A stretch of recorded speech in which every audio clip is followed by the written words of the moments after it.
Hey, it's Avalon here, and I'm very excited to introduce you to the wonderful Tash Dowling. Hey, Tash. Hi, Avalon. Thanks for having me here today. Such a pleasure. I am really excited about this conversation that we're exploring today because I've become aware of the way that you support parents around helping children to get more balance with screens, right? And I know that this is a huge issue at the moment, especially during this particular, we're at the end of 2020 as we're recording this, and there's been a lot of indoor time, there's been a lot of screen time, more than usual for most people ever. So I brought you on here because I would love to pick your brains about this, because I know that you help parents to find ways to navigate this topic in a way that leads to deeper connection, more balance, and less stress and arguments. So I want to hear more about that. So can you tell me a little bit about what brings you to this point? Like, why does this matter to you?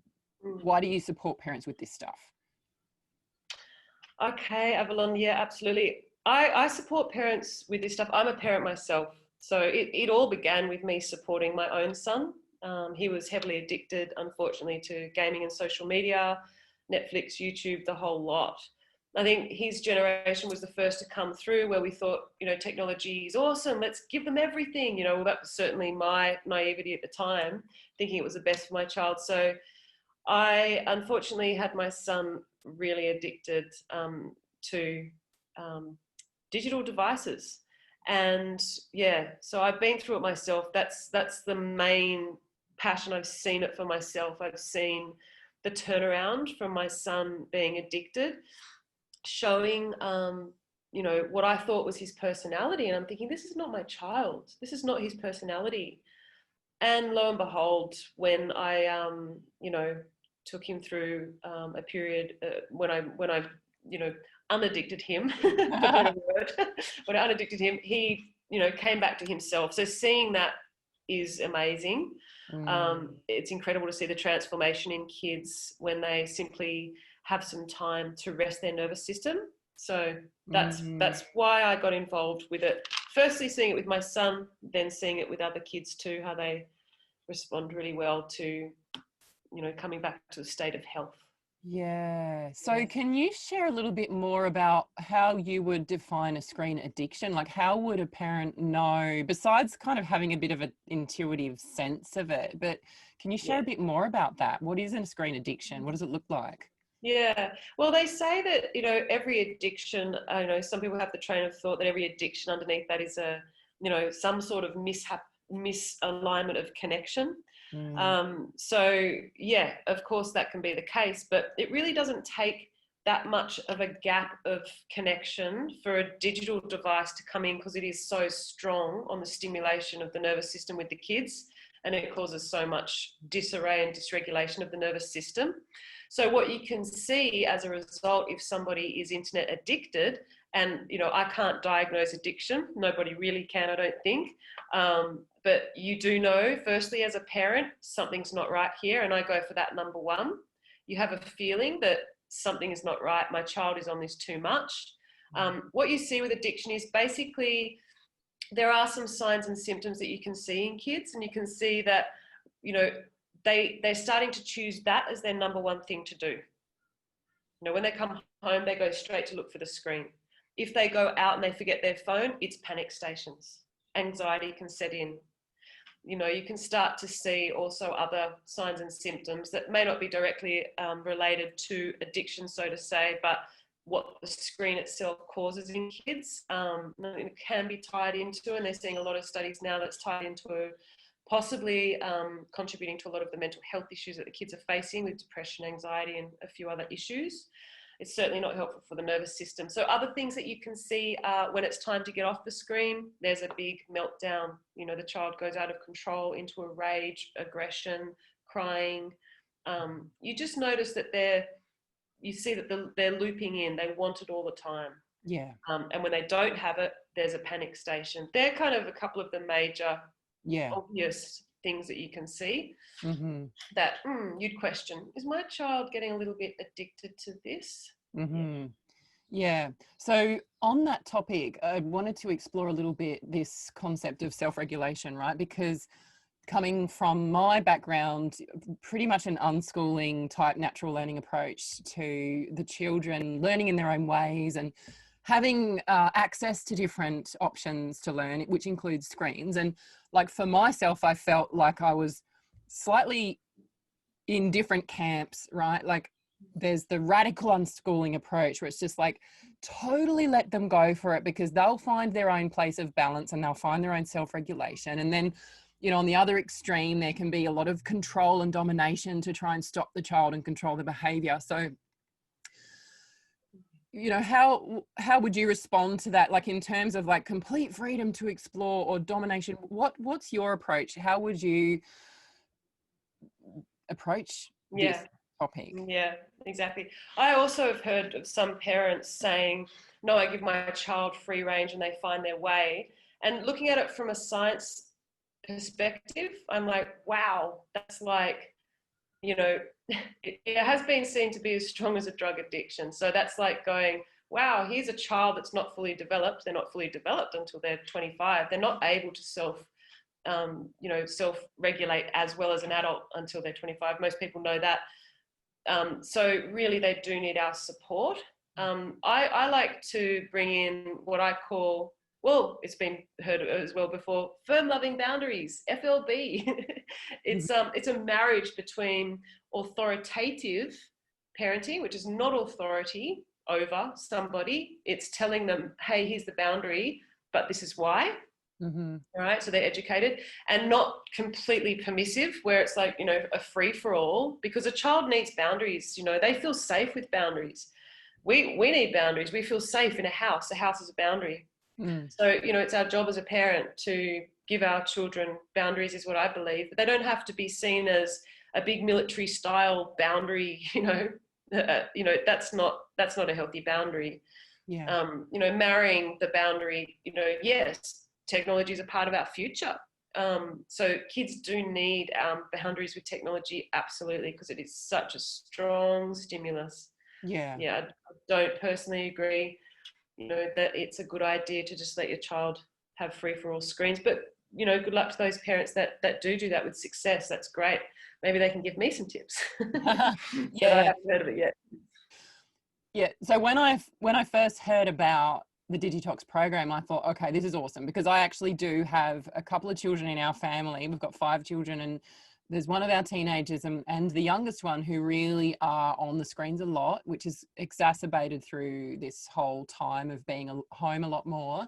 And when I heard about the DigiTox program, my first concern was, I don't want to step in and try and control my children, because connection is really important to me, and I really want to work alongside my children, and I want to give them, so that they're part of the decision making and they're respected. So when I started exploring what you're offering deeper, I just felt such deep relief, because I know now that your approach really does include the child. It includes helping them understand what's actually happening, helping them be a part of the decision making, so that they actually also have choice, which means that if they're part of it, they're much more likely going, like, it's a more sustainable kind of agreement that you're working with. And so can you share a bit more about that? Absolutely, yeah.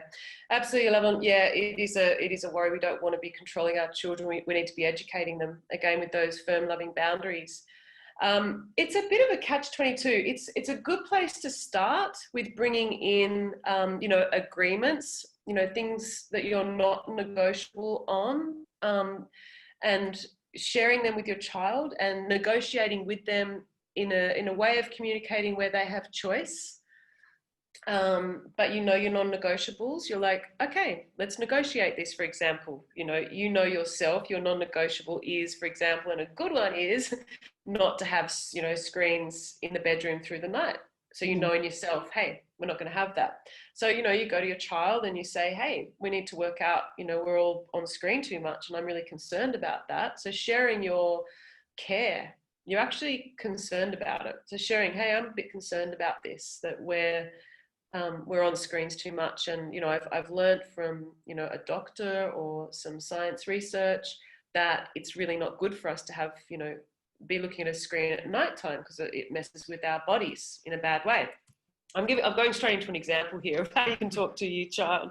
I hope that helps. But right. So you can start with these agreements that you make together with your child. But what we're finding is that kids are actually, it's becoming such hard work for parents when these agreements, when they've missed the mark, when the agreements are too hard to stick to now. It's a constant, got to stick to the agreement, and they're constantly up against you.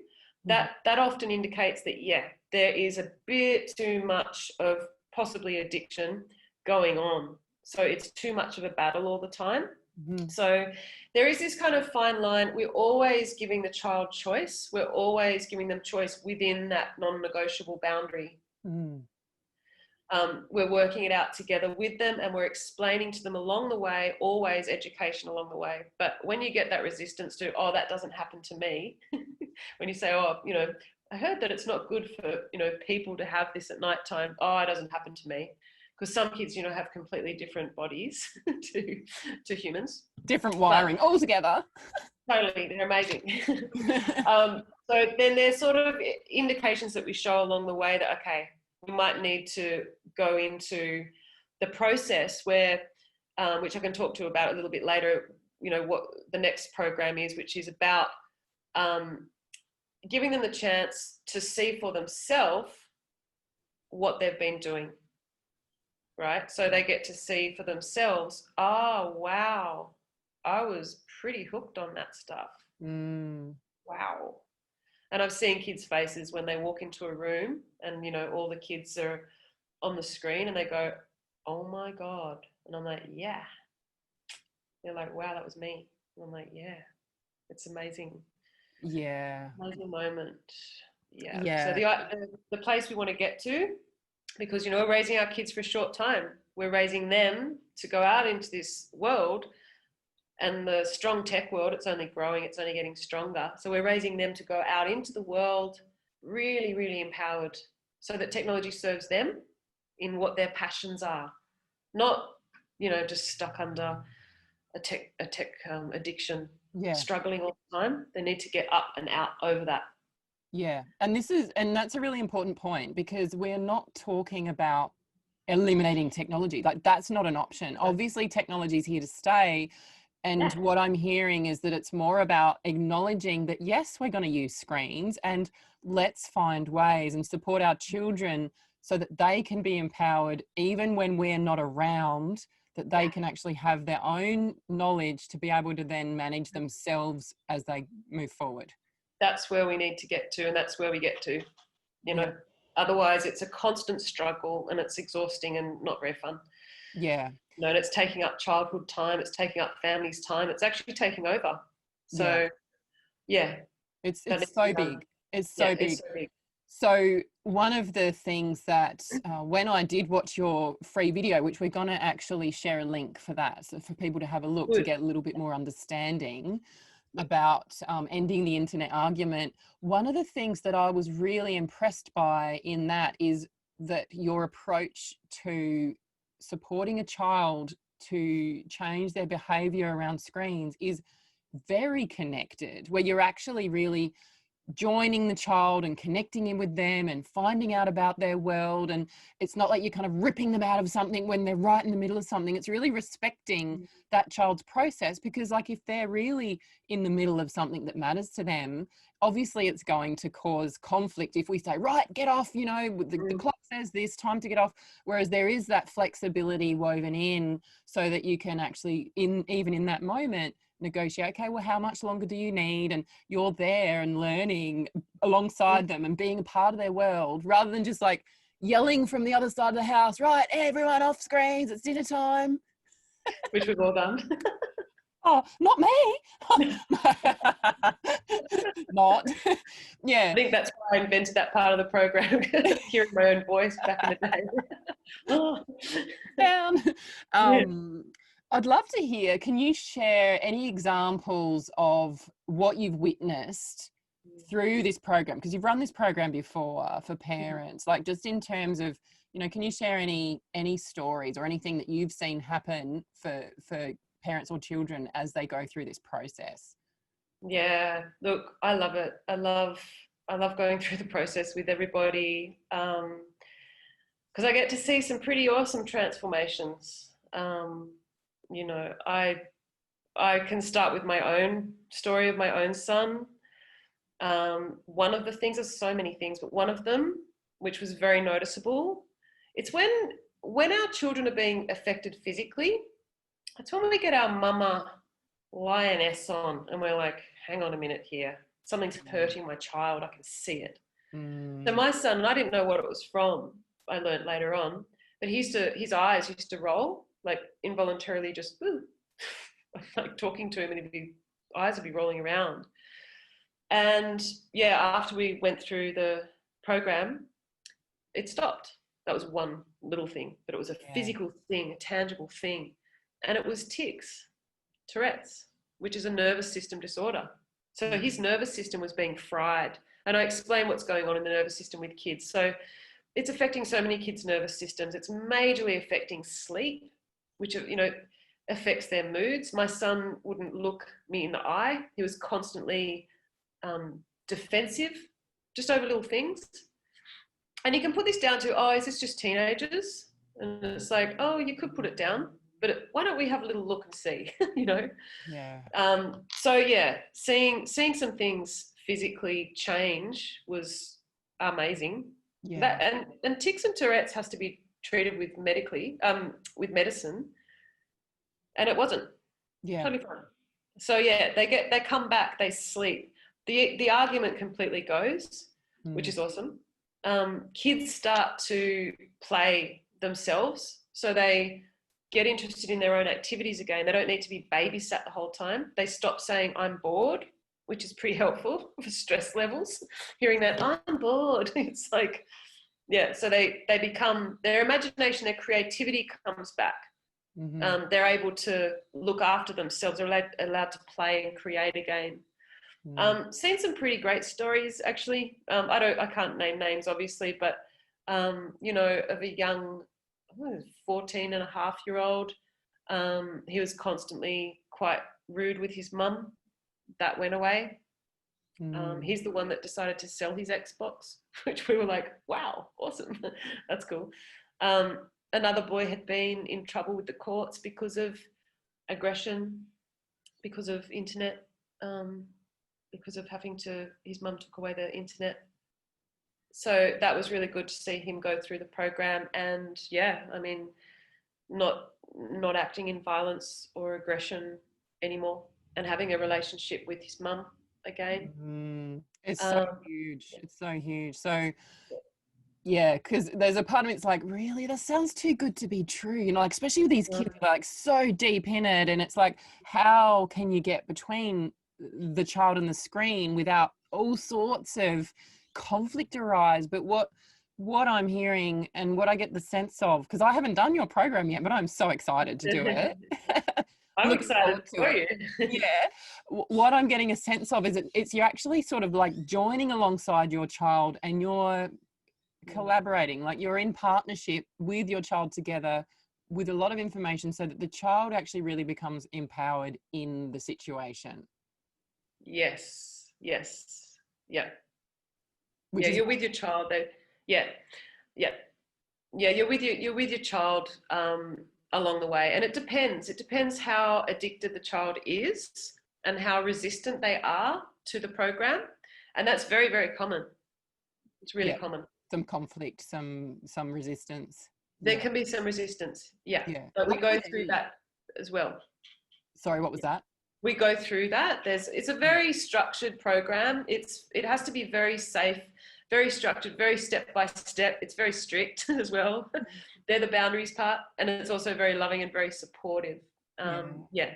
Amazing. So, you know, it's not always easy to do it, but it's worth it, because you see on the other side of this, a lot of things just fall away. Not so anxious anymore, not biting nails anymore, going to school again, back with the family again, building friendships again, learning again, able to focus again. And I mean, if you don't have those things as a kid, you're going down a pretty hard path. So yeah, and it's not that hard, for a long time or anything like that. It's just, you will most likely get a resistant child, if they're quite addicted. But we go through how to communicate with the kids on that. We give them a lot of support. You as the parent give them a lot of support, and you're guided, to do that, on how to do that, what to say, what to look out for, because they kind of say the same stuff. They're a little bit textbook when they go through the process. They say the same stuff. They ask for the same thing. So this really prepares the parent, because it's exhausting to be constantly going through this. And so when you're like, oh, okay, Tash said, my child's going to say that. Cool. My child said that. Good. I've got this to look forward to next. Excellent. I'm on track. I can get through the first few days. I think this is where actually having support around it is so helpful, because the way that you run the program is also with a community of support. Is that right? Yes, everyone goes through the program together. And I encourage people to go onto the community to support each other as well. And I'm always there in the community as well. And you're really encouraged to reach out if you need support. Yeah, but everyone seems to go through okay. Yeah, that's great. Need that much. One thing that I really need to speak to is also our own behavior as parents and what we're modeling. Because I'm an online entrepreneur, so I use screens a lot in my life, and so does my partner. He's actually a website builder and coder, and so we are both frequently on screens, although I'm really shifting my habits around screens and really pulling right back from Facebook. And so I could see that going through this also, it really forces us as parents to reevaluate our own approach to screens, right? Yeah, well, I mean, it affects all of us. It really does. The reason why I like to support the kids is because they're developing. Their brains are developing. And this stuff is dangerous stuff, really, that they're dealing with. It's really changing the brain and the nervous system. But with us adults, absolutely. I know myself, if I'm on, I have to be on the screen as well to be creating the program. So I know myself that when I'm on it too much, I actually get irritated. I'm like, I have to go and get into nature. I have to ground. I have to change that, because it affects us all. So not looking at screen before bed. If you can try and get it up to 2 hours before bed, that really helps the release of melatonin, so that you're getting a deep sleep. You're getting a deep sleep, which is like everything. We need sleep to have a calm nervous system. It affects everything. It does affect us a lot. So you are supported as well in the program. But for parents that are working online, you are able to work through the program. That's fine as well. But you have to be accountable to your children. Yeah, that's right. And I think that's actually quite powerful, because I often learn alongside my children. They're some of our biggest teachers, right? And we learn together. So I'm doing it with them. This is the way I see it. Yeah, absolutely. Yeah. Absolutely. Yep. You're doing it together. A lot of connection is built, because I find that in families, I'm seeing there is so much disconnection now. We're all being isolated by technology. It's not all bad. There's some fantastic things, obviously, but we're all kind of like going into our own bedrooms, watching our own whatever we're doing, and we're all separate. So this really does build a very memorable time, because you're building memories together. We need to have memories together. They fly the nest so soon. It's like, just having a bit of time together to build that connection. So you find you're like, oh, wow, we've got time. Awesome. Let's do those things we wanted to do, to build that connection. Have those conversations, build those family values, rather than the internet building the values for your children, So, having that time.